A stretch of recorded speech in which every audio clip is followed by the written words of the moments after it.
mengucapkan selamat datang Menteri Keuangan Republik Indonesia, Bapak Purbaya Yudi Sadewa. Selamat datang dalam acara 1 tahun pemerintahan Prabowo Gibran, Optimism on 8% Economic Growth. Kita beri tepuk tangan untuk Bapak Purbaya untuk bisa naik ke atas panggung dan menyampaikan closing remarks. Kami persilakan Pak Purbaya.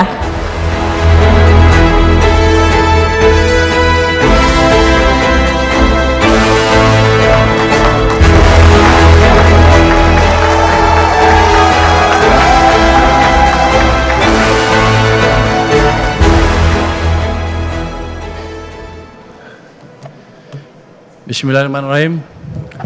Assalamualaikum warahmatullahi wabarakatuh. Selamat sore dan salam sejahtera bagi kita semua. Shalom, Om Swastiastu, Namo Buddhaya, salam kebajikan.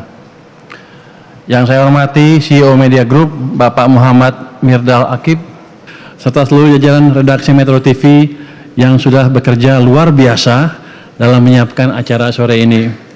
Terima kasih banyak sudah mengundang saya di kesempatan yang penting dan menyenangkan ini. Biasanya kalau saya diundang Metro TV itu karena ada isu serius. Nah, ini yang bikin gini nih. Nah, kali ini syukurlah bukan breaking news ya, tapi breaking optimism.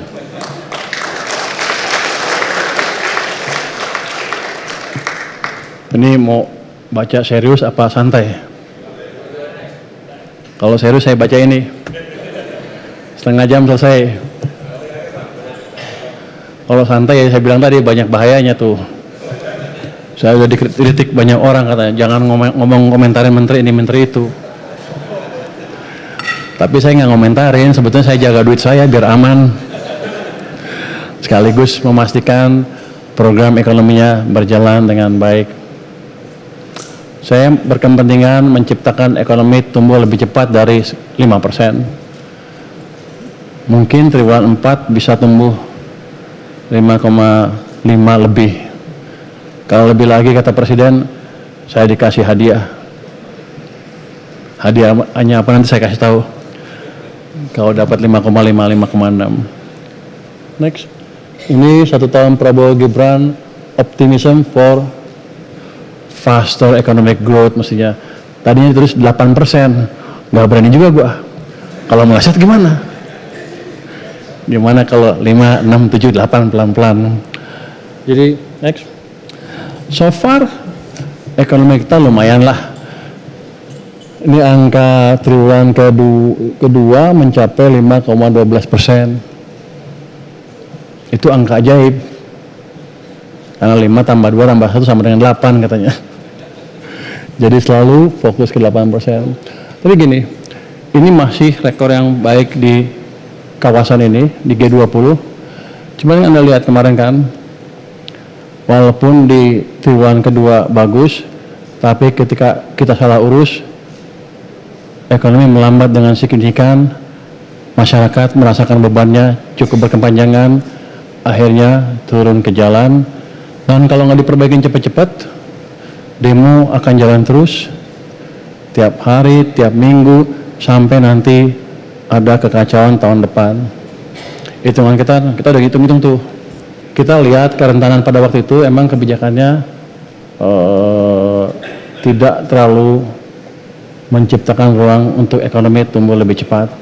Jadi ini semua sebagian angka pertumbuhan triwulan kedua. Saya yakin triwulan ketiga akan turun sedikit, tapi nggak apa-apa. Triwulan keempat tumbuhnya akan lebih cepat. Selama ini inflasi cukup terjaga di 2,5%, defisit APBN juga terjaga di 1,56% dari PDB.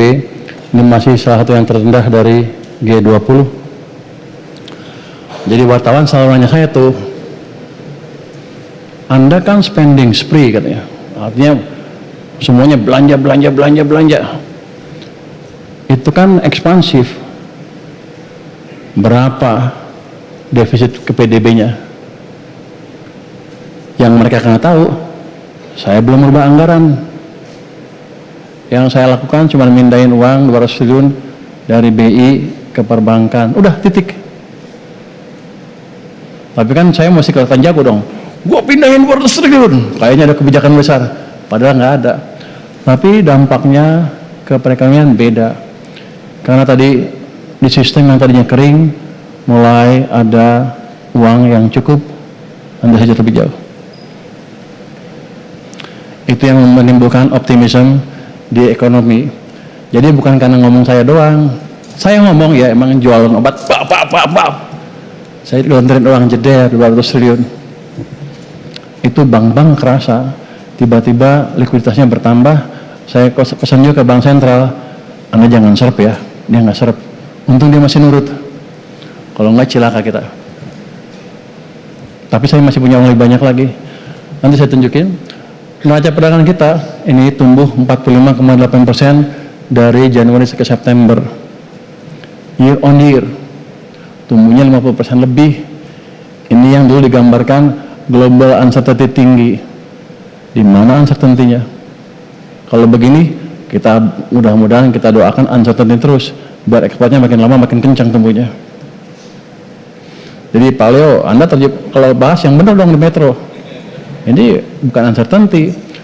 Kalau di global economy, uncertainty selalu ada. Setiap tahun ada uncertainty. Saya ingat waktu itu jadi ekonom, tulis tuh prospek ekonomi growing under uncertainty.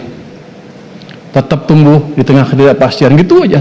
Lama-lama ini mas setiap tahun juga ada ketidakpastian. Jadi ketidakpastian selalu ada.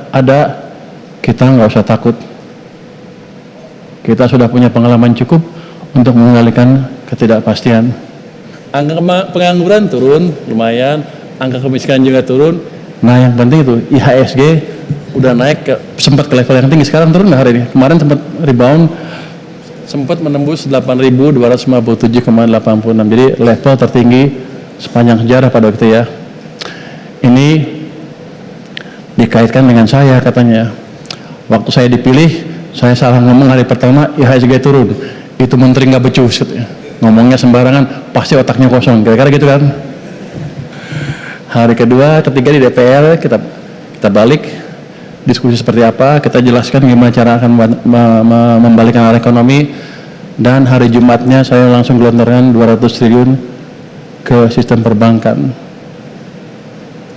Orang pasar cukup pintar rupanya. Oh, kalau uang masuk ke sistem, harusnya ekonomi tumbuh lebih bagus dong. Makanya saham naik dengan signifikan. Walaupun sekarang ada koreksi naik sebentar-sebentar ya, tapi yang perlu dipahami adalah perbaikan ekonomi yang akan kita ciptakan ke depan bukan cuma sesaat. Kita perbaiki fondasi ekonominya dengan serius, dengan betul-betul. Saya akan mengerahkan seluruh pengetahuan saya yang ada, yang sudah belajar selama beberapa puluh tahun ini. Perbaikannya akan fundamental dan terus-menerus. Bisnis ekspansi kita akan saya jaga terus sampai 10 tahun ke depan. Artinya kalau kita lihat, ya saya bilang kalau kita terjemahan ke IHSG dari mulai ekspansi sampai ujung ekspansi itu bisa 4-7 kali. Kalau kemarin ngasih 7.000, ya kalau di atas 30.000 wajar aja. Nanti berapa tahun dari sekarang. Jadi Anda kalau mau itu jangan ketinggalan kereta. Kemarin demo besar waktu itu ya. Tapi kalau nggak ada ini, demonya lebih besar lagi. Tapi Anda perhatikan, ketika yang ketiga pertumbuhan ekonomi abaikan, tetap aja labil kan. Jadi langkah 1, 2, 3 udah ada. Sekarang kewajiban saya menghidupkan yang pertumbuhan ekonomi yang tinggi. Jadi untuk menentukan kebijakan moneter longgar atau ketat, jangan lihat dari suku bunga, tapi lihatlah laju pertumbuhan uang beredar, base money. Itu fondasi dasar dari kebijakan moneter. Next.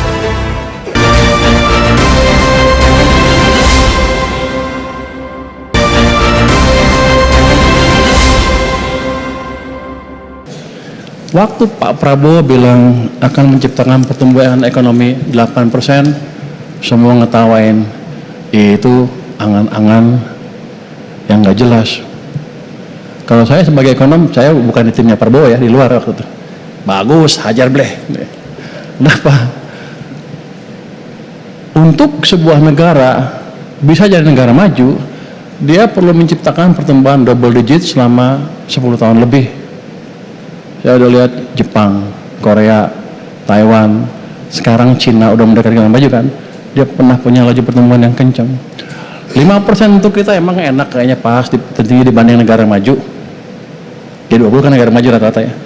Tapi beda, kita di sini dia 5% di atas itunya. Jadi kita kalau 5 terus nggak bisa ngejar ke atas.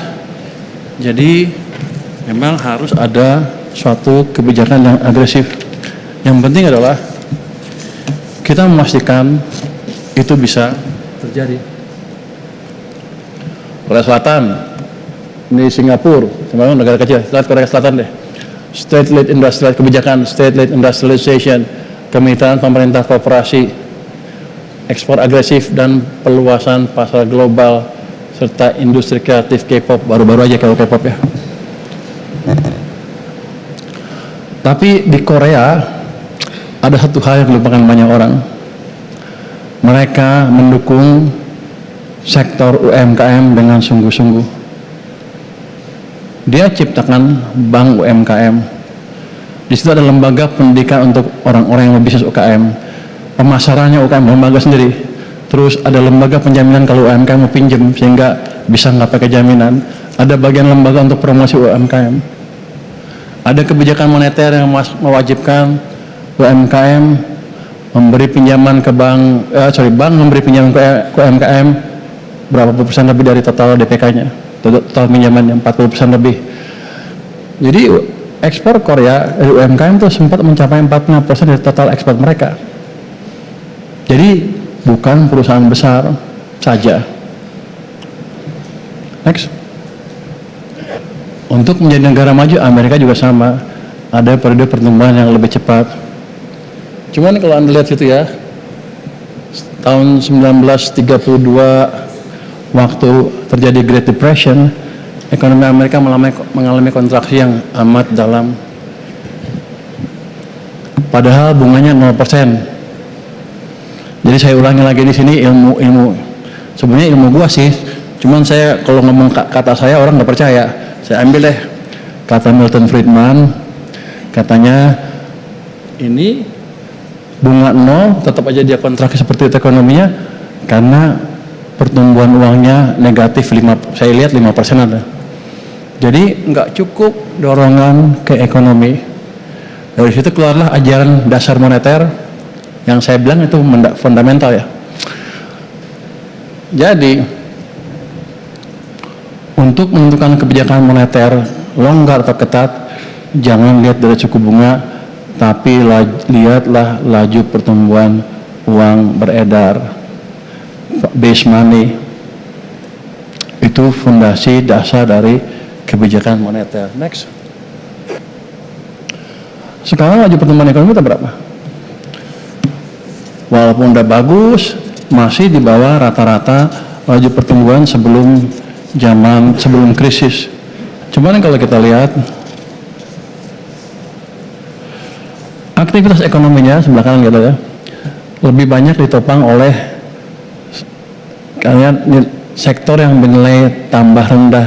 Di sini bilang service ya, itu tumbuhnya share-nya 54. Sementara sektor manufacture share-nya turun terus, ini yang disebut deindustrialisasi.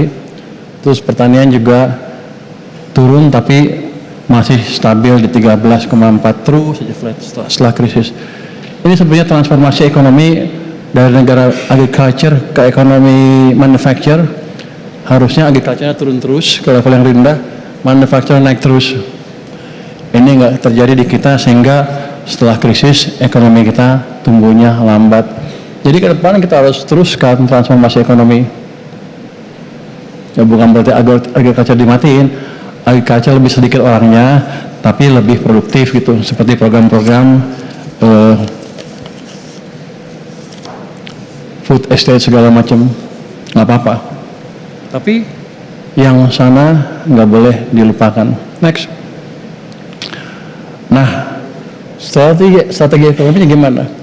Ini kita lihat Sumitonomics. Sebenarnya gue juga nggak ngerti Sumitonomics sih.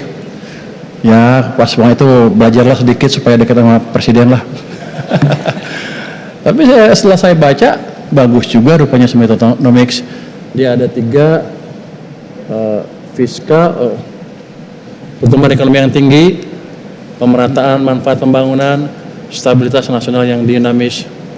Jadi pemerataan manfaat pembangunan dan stabilitas nasional yang dinamis itu tumbuh kalau kita memberi program-program utamanya langsung ke rakyat.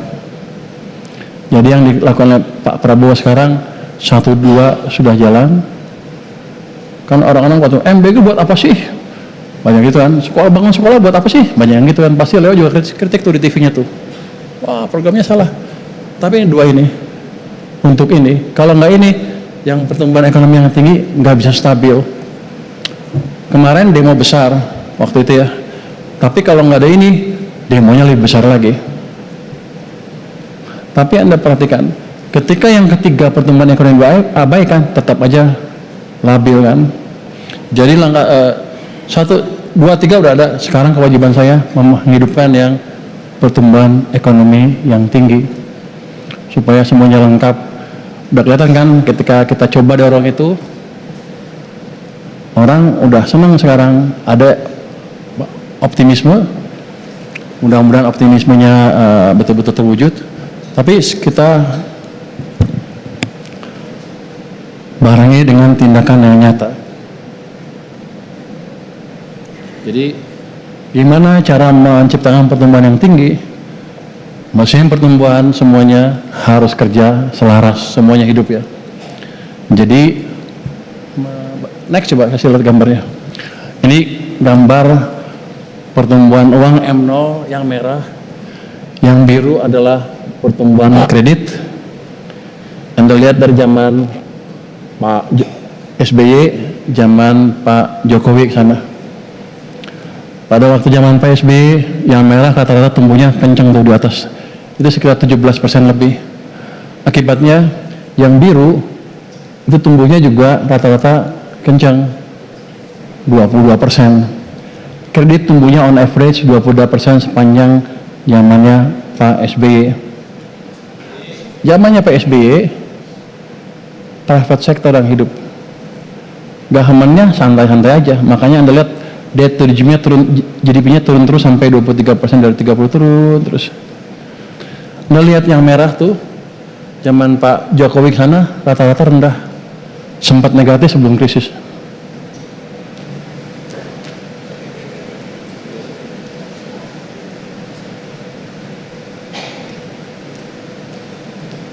Dia on average nol, jadi ekonomi dicekek.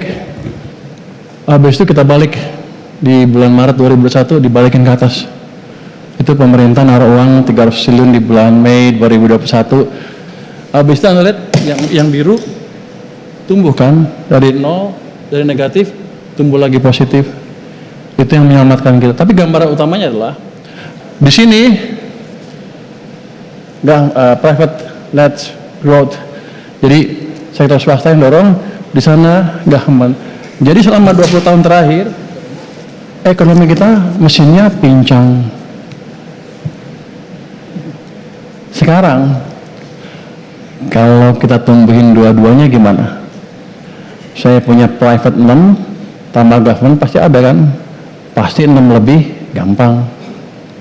Saya dibilang sombong, lu sombong lu ngomong begitu, emang gampang? Ya, sistem ekonomi biasanya lambat berubah. 2 generasi belum tentu berubah behaviornya. Kalau saya kasih begini, tumbuh. Kalau kasih gitu, lambat. Buktinya apa? Kemarin waktu zamannya Pak kelihatan kita, Pak Prabowo, dia mewarisi di sini. Saya pikir tadinya udah insaf naik ke sana, udah positif. Tapi ditekan juga ke bawah. Habis itu, ini bulan April, Mei, Juni, Juli, Agustus 2025 diarahkan ke negatif lagi. Jadi real sektornya dicekik lagi. Rakyat langsung merasakan tekanan di perekonomian, ya kalau udah kesel mereka turun ke jalan kan. Jadi itu bukan protes karena politiknya kacau, tapi karena ekonomi mereka susah. Kalau nggak cepat-cepat diperbaiki, nggak akan berhenti itu demo dan kita akan susah terus ke depan. Saya gelontorin 200 triliun tuh, dampaknya udah kelihatan. M0-nya udah sekarang tumbuh 13,2%. Artinya apa? Gelontoran uang saya sudah menambah likuiditas di sistem finansial kita secara signifikan. Saya akan monitor itu dari bulan ke bulan seperti apa. Kalau kurang, saya tambah lagi. Saya masih punya uang banyak. Ini gambar uang pemerintah di bank sentral. Jadi selama ini bilang nggak punya duit, tuh duitnya numpuk. Itu dari bulan ke bulan sempat 800 triliun, tuh 2003 800 triliun sana. 2004 2005 peaknya sempat 650 triliun cash nganggur di sana. Yang saya lakukan adalah menyalurkan ke sistem ke perbankan sehingga dari sana turun ke sana sekarang. Tapi uang saya nggak hilang, uangnya masih punya saya, tapi tempatnya beda. Sekarang tempatnya di perbankan.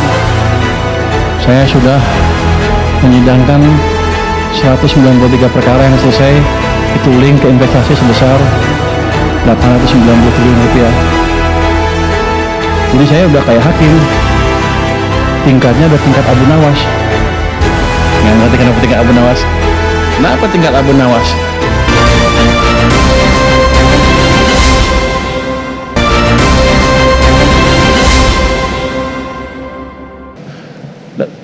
Ini udah mulai gerak ke ekonomi ya. Kita lihat Mandiri dari 55 triliun udah serap 74, udah disalurin. BRI udah 62, BN 50, BTN 19. Katanya sekarang udah full. Karena saya bilang 19 tuh jelek amat. Udah dulu, saya bisa sekarang 100. Mau ketemu saya mau laporan, tapi entar dulu. BSI baru 55%. Tapi ini sudah masuk ke sistem dalam bentuk tambahan kredit. Mandiri misalnya udah bilang saya tumbuhnya kreditnya dari 8% naik ke 11%, kan udah lumayan tuh. Kita dorong terus nanti biar tumbuhnya makin cepat. Nggak maksa, tapi dengan memberi sistem uang di perbankan sehingga banknya terpaksa menyalurkan kredit. Next. Berikutnya. Nah, ini gambar apa? Ini gambar uang pemerintah di bank sentral. Jadi selama ini bilang nggak punya duit, tuh duitnya numpuk. Itu dari bulan ke bulan sempat 800 triliun, tuh 2003 800 triliun sana. 2004 2005 peaknya sempat 650 triliun cash nganggur di sana. Yang saya lakukan adalah menyalurkan ke sistem ke perbankan sehingga dari sana turun ke sana sekarang. Tapi uang saya nggak hilang, uangnya masih punya saya, tapi tempatnya beda. Sekarang tempatnya di perbankan. Saya pernah bilang dulu, Pak, ke Jokowi ya, Pak, salurin ke Pak Presiden, salurkan uang Anda sebagian ke sistem perekonomian. Loh, bedanya apa? Kan sama juga nggak belanja. Pak, kalau uang Bapak di BI, dosa Bapak dua. Pertama, Bapak nggak bangun ekonominya. Yang kedua, private sektor juga nggak bisa menggunakan uang itu. Kalau Bapak taruh uangnya di perbankan, komersial bank, misalnya Himbara, Bapak tinggal satu dosanya. Ya kalau Bapak nggak bisa percepat penyerapan anggaran ya Bapak nggak ngebangun, tapi dosa yang kedua sudah hilang. Sekarang private sector bisa menggunakan uangnya untuk mendorong perekonomian. Oke, next. Berikutnya. Ini saya menunjukin aja. Kan saya salurkan uang pemerintah pusat. Tahun depan anggaran ada efisiensi, di mana anggaran ke daerah saya kurangin. Mereka datang ke saya marah-marah, wah kenapa dipotong, kenapa ini, kenapa itu, kenapa ini.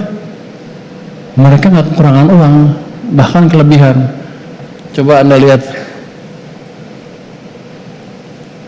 pemerintah daerah tuh, yang di bawah pemerintah pusat tuh, terus itu geser kanan dikit, itu sekarang bulan Agustus punya 254 triliun nganggur di perbankan mereka, di bank-bank daerah.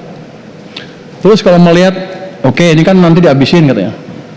Lihat Desember 2024 mereka punya 92 triliun, itu yang gak sedikitnya. Nganggur, artinya nggak dipakai tuh. 2023 Desember lihat tuh 103,9 triliun. Jadi harusnya kalau saya potong pun nggak apa-apa. Harusnya, tapi mereka protes. Wah, uang saya kurang. Saya nggak tahu ditaruh di mana uang itu. Dalam bentuk apa? Simpanan siapa? Tapi nanti akan saya periksa. Jadi saya bilang ke mereka sih, ya Anda boleh naikin, minta uang tambahan, boleh saya kasih kalau penyerapan anggarannya bagus dan nggak ada lagi penyelewengan. Tahun depan saya akan tambah uangnya, kira-kira gitu. Jadi kita tidak menutup mata terhadap keadaan di sistem perekonomian. Yang saya inginkan bukan memotong uang mereka, tapi memastikan uangnya dibelanjakan tepat waktu supaya daerahnya tumbuh. Sama di pusat juga sama, pusat seperti daerah seperti itu. Ya harusnya ekonomi itu lebih bagus. Itu yang kita targetkan. Apa lagi? Ini sama nih dibangun menang. Cuman yang agak aneh nih, kalau saya mau kritik-kritik, wah, pemerintah pusat banyak duit ya. Coba itu Desember 2024, yang di simpanan berjangka ada 204 triliun. 2023, 204 triliun juga. Sekarang yang di berjangka tuh ada 285,6 triliun. Uang apa itu? Nanti kita akan investigasi. Jangan sampai uang nganggur juga punya saya tadi di perbankan. Tapi kalau saya tanya anak buah saya, nggak tahu tuh uang apa. Mending pada ngibul ya. Kalau kita uang apa itu? Nggak, nanti kita kejar. Dia nggak akan ngaku. Tapi gitu, cash cukup banyak di tangan pemerintah pusat maupun pemerintah daerah. Cuman cara belanjanya belum optimal. Itu akan kita perbaiki sebelum kita gerakan kebijakan-kebijakan yang lain. Satu lagi, tadi kan fiskal moneter. Satu lagi apa? Saya akan perbaiki juga iklim investasi. Ini udah klise kan, setiap 20-an tahun tuh ada ini, ada itu, nggak beres-beres tuh, peraturan bertumpah tindih, izin banyak, ini nggak selesai-selesai. Terutama ada yang bilang ke saya, kamu cuma juru bayar, kamu nggak bisa apa-apa. Ya Rocky Gerung ya bilang gitu ya. Biar aja. Itu kritik yang bagus. Cuman saya bilang, saya akan bikin tim debottlenecking dengan Menko Perekonomian dan menteri-menteri yang lain. Nanti di situ kita akan terima pengaduan dari para pelaku bisnis dan akan kita sidangkan gelar perkara setiap minggu. Saya akan di sana. Harusnya nanti kebijakan-kebijakan yang salah di lapangan, kalau di keras kan gampang, bagus nih, lapangan kan beda. Kebijakan-kebijakan di lapangan menghambat pertumbuhan ekonomi akan kita bereskan. Jadi akan ada perbaikan struktural yang berkesinambungan. Orang tanya kan, emang lu bisa? Oh, saya pernah mimpin tim debottlenecking di Menko Perekonomian, dulu 3 Menko ya, di Menko Perekonomian, tapi ada atasnya Menko Maritim dan Menko Polhukam. Saya sudah menyidangkan 193 perkara yang selesai, itu link ke investasi sebesar 890 triliun rupiah. Jadi saya udah kayak hakim, tingkatnya udah tingkat Abu Nawas. Nggak ngerti kenapa tingkat Abu Nawas? Kenapa tingkat Abu Nawas? Dulu waktu ada cerita kan, Abu Nawas disuruh meriksa yang mana orang yang bohong, yang mana yang enggak. Dikasih lah, tode dikasih minyak, terus orangnya suruh megang itu. Yang berdosa, yang salah, dia nggak pernah megang. Yang nggak berdosa dia pegang, berani. Habis itu kan Abu Nawas bisa nentuin yang salah yang ini karena nggak pernah megang, tangannya kering. Kalau saya beda. Dalam setiap sidang itu kan ada gelar perkara, kiri, kanan, ini yang berlawanan. Udahnya kan salaman setelah selesai. Saya bisa ngerasain yang salah yang mana. Tangannya dingin. Tangannya dingin banget. Oh ini tangannya dingin. Oke. Anak buah saya polisi kan. Lu periksa yang sini, latar belakangnya apa? Tangannya dingin enggak? Ketahuan dia yang salah. Jadi lumayan lah. Gue udah hakim tingkat Abu Nawas nih.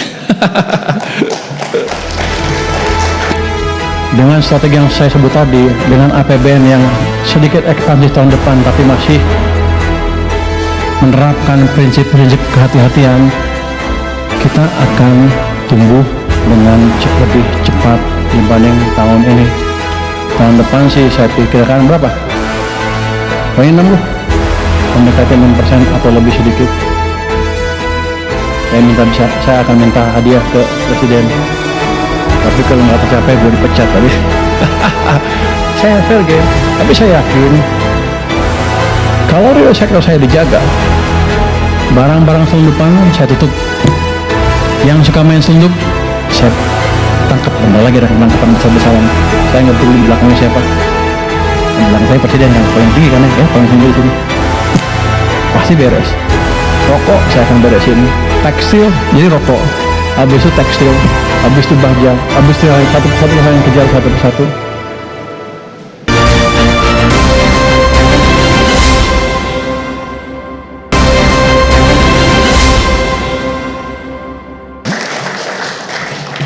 Strategi semuanya sudah ada. Ini bapak-bapak ibu-ibu tahu semua lah pasti. Dari tahun ke tahun udah ada. Tapi kita akan pastikan implementasinya betul-betul jalan. Nanti dari protes atau masukan dari dunia pelaku, dunia usaha secara langsung. Next.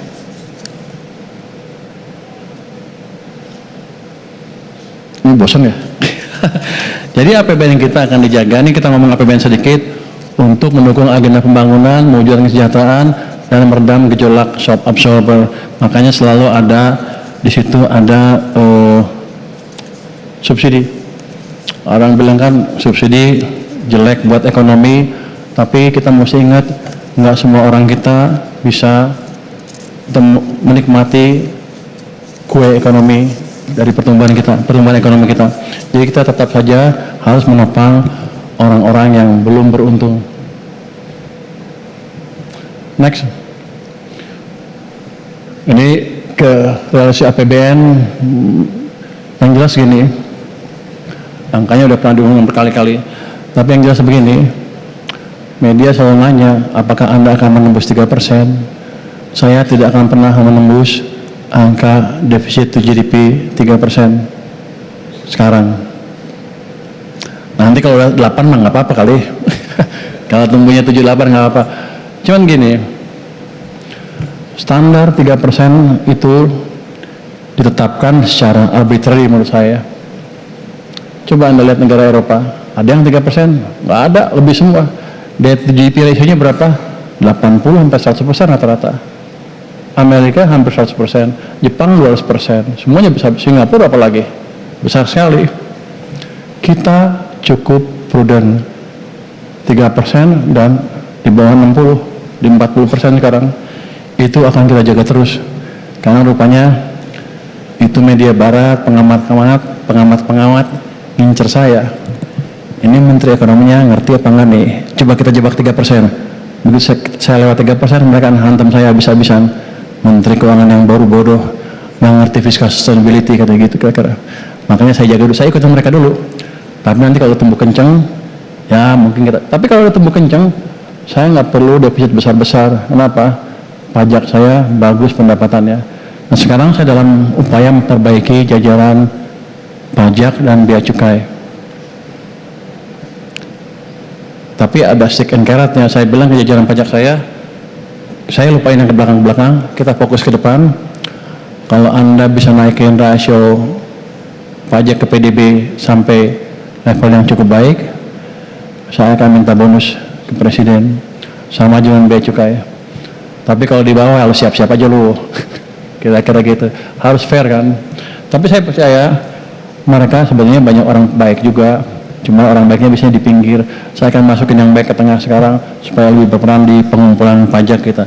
Jadi ini dijaga di sini seperti ini, tapi ke depan akan lebih baik lagi. Apalagi rupanya beda tuh. Tax ratio pada waktu private driven sama government driven growth itu beda. Pada waktu private itu lebih tinggi 0,5% dibandingkan dengan government.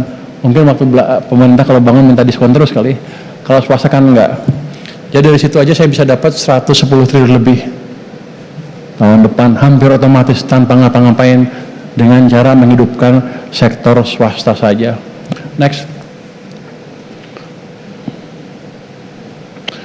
Jadi APBN kita dioptimalkan untuk pemerataan keadilan, ada program perlindungan sosial, ada program pertumbuhan semakin merata, ada penciptaan lapangan kerja dan penurunan kemiskinan hingga pelosok.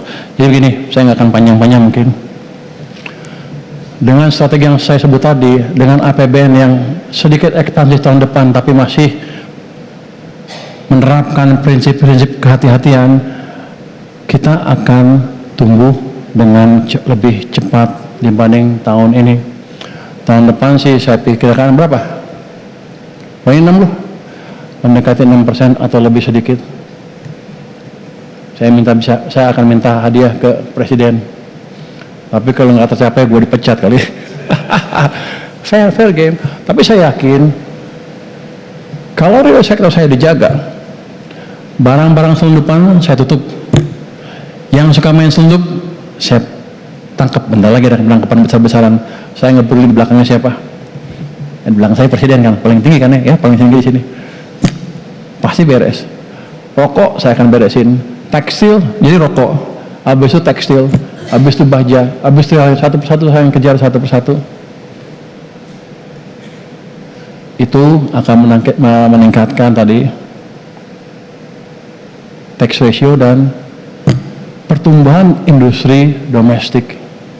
Saya pernah datang ke ini pameran atau fashion show busana Islam. Wah, bagus-bagus. Kagum bagus juga nih. Wah, kita bisa nguasai nih. Atau di sebelah saya ada yang nyeletuk, mas. Kenapa? Jangan silau dengan fashion show itu. Loh kenapa? 90% lebih busana Muslim, bisnis busana Islam kita, Muslim kita dikuasai barang-barang dari Cina. Loh, jadi itu apa? Ya itu gaya-gayaan aja katanya. Jadi banyak barang selundupan ke sini yang katanya bea cukainya nggak benar kerjanya. Saya panggil orang bea cukai saya, lo nggak benar, bukan begitu Pak. Di belakangnya ada backing, nanti di telepon kami nggak bisa jalan, nggak bisa apa-apa. Ya udah, sekarang sikat aja. Kan Dirjen Bea Cukai saya bintang 3, kecuali bintang 4 yang nyuruh, bintang 3 masih loh. Kalau bintang 4 kita lapor presiden. Kayak gitu. Jadi gini, dengan strategi seperti itu saya yakin pelan-pelan ekonomi akan tumbuh lebih cepat, tapi nggak langsung besok 8% ya. Tahun depan mungkin bisa mendekati 6% atau lebih, tahun depannya lebih cepat lagi, tahun depannya lebih cepat lagi. Jadi sudah bisa lihat tuh, tahun ke-5, 8 udah kelihatan lah kira-kira. Tapi gue dapat hadiah kan dari presiden sebelumnya. Kalau 8 dapat hadiah lagi kira-kira, mestinya dapat lagi tuh. Oke, gitu ya teman-teman semua. Optimisme yang kita ciptakan bukan tanpa ground atau bukan tanpa alasan. Kita sudah punya pengalaman yang cukup dan kita punya strategi yang pas untuk menciptakan laju pertumbuhan yang lebih cepat lagi. Jadi Anda siap-siap kaya bersama dengan saya. Terima kasih. Wassalamualaikum warahmatullahi wabarakatuh.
Metro TV.